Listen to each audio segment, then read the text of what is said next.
প্রিয় দর্শক, আমাদের আজকের আলোচনা হলো আপনার জীবনযাত্রায় আপনি কিভাবে আল্লাহর পক্ষ থেকে বারাকা প্রাপ্ত হবেন।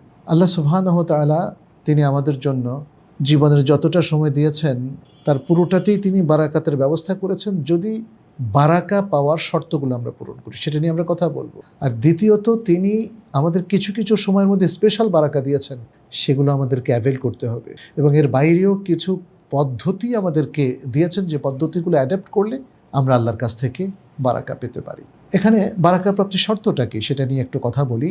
সূরাতুল আরাফের 96 নম্বর আয়াতে আল্লাহ সুবহানাহু ওয়া তাআলা বলছেন, ওয়ালাউ আন্না আহলাল কুরা আমানু ওয়াত্তাকাউ লাফাতাহনা আলাইহিম বারাকাতিম মিনাস সামাই ওয়াল আরদ।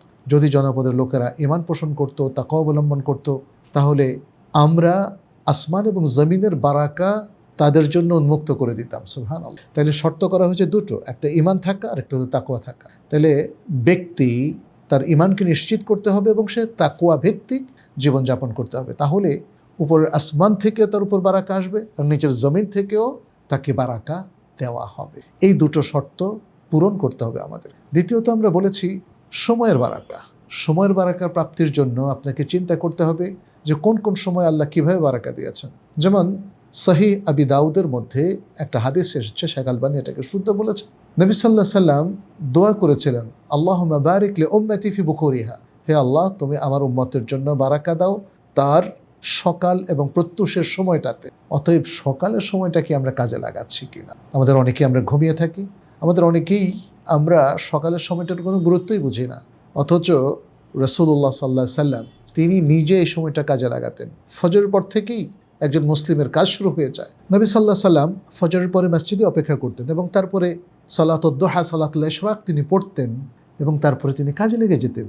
তিনি এই চাষতের সময় কিংবা 10টা, 11টা, 12টা জোহর রাত পর্যন্ত কখনো ঘুমিয়েছেন বলে আমাদের কাছে কোনো বর্ণনা নেই।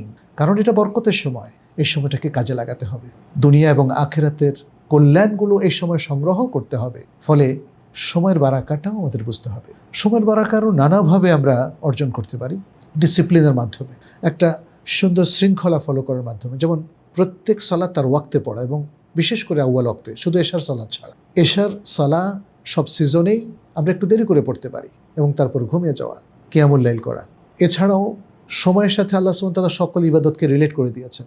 রমাদান মাসে দিয়েছেন সিয়াম, বছরের শেষে দিয়েছেন জাকাত, হজের মাসে দিয়েছেন হজ, এবং কোরবানির সময় দিয়েছেন কোরবানির মতো একটা বিশাল বড় ইবাদত।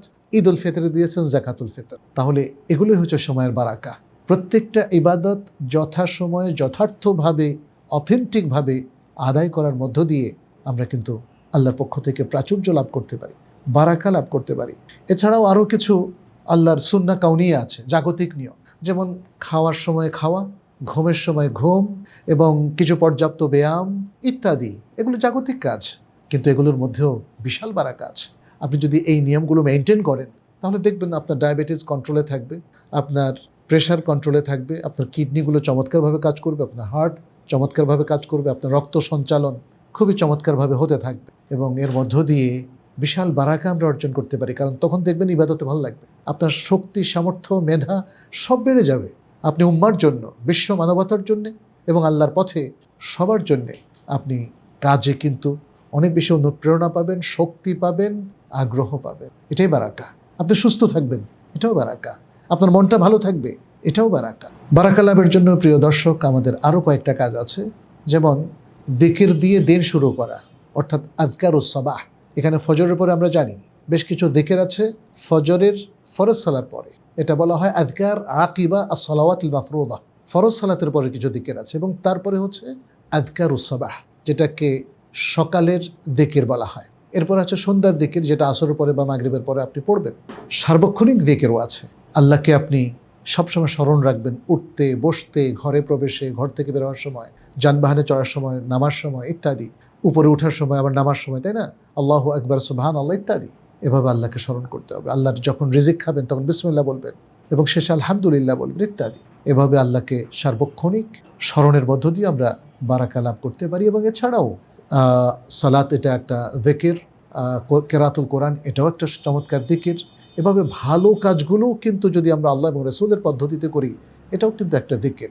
এই সব কিছুর মধ্যে অসম্ভব রকমের বারাকা আছে প্রিয় দর্শক। এই বারাকাটা আপনি ফিল করবেন যখন লাইফ স্টাইল সেভাবে আপনি করে নিন। বারাকা লাভের জন্য আরেকটা গুরুত্বপূর্ণ শর্ত হচ্ছে হালাল রিজিক। হারাম আমাদেরকে বারাকা থেকে ডিটাচ করে ফেলে, বিচ্ছিন্ন করে ফেলে। অতএব হালাল রিজিকের মধ্য দিয়ে আপনি আল্লাহর কাছ থেকে বারাকা নিশ্চিত করে নিতে পারেন।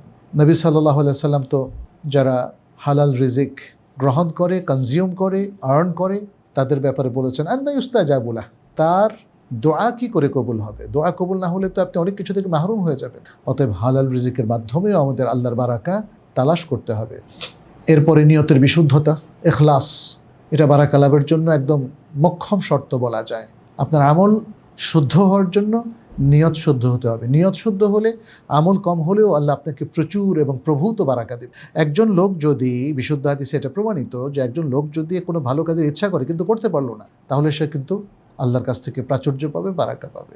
আর সবচেয়ে বেশি দরকার ঈমান, তাকওয়া, তাওয়াক্কুল। এই বিষয়গুলো যদি আমরা অর্জন করতে পারি প্রিয় দর্শক, তাহলে আল্লাহর পক্ষ থেকে বারাকা প্রাপ্তি কেউ ঠেকিয়ে রাখতে পারবে না। তো আসুন আমরা আমাদের দ্বীনের যে বেসিক জিনিসগুলো আছে এতক্ষণ আলোচনা করলাম, নতুন কোনো বিষয় নয়, এগুলোই আমরা খুব সিনসিয়ারলি অর্জন করি, পালন করি, পরিপালন করি, এবং এর মধ্য দিয়ে আমরা আশা করছি আল্লাহ সুবহানাহু ওয়া তাআলা তার প্রচুর বারাকা আমাদেরকে দেবেন। আমি আল্লাহর কাছে দোয়া করি তিনি যেন আল্লাহর কাছে দোয়া করি তিনি যেন আমাদের সবাইকে বারাকাপূর্ণ জীবন দেন, আমাদের প্রত্যেকটা কাজে, আমলে, আমাদের প্রত্যেক প্রচেষ্টার মধ্যে তিনি বারাকা দেন, দুনিয়া আখিরাতের কল্যাণ আমাদেরকে দান করেন। আজ পর্যন্তই।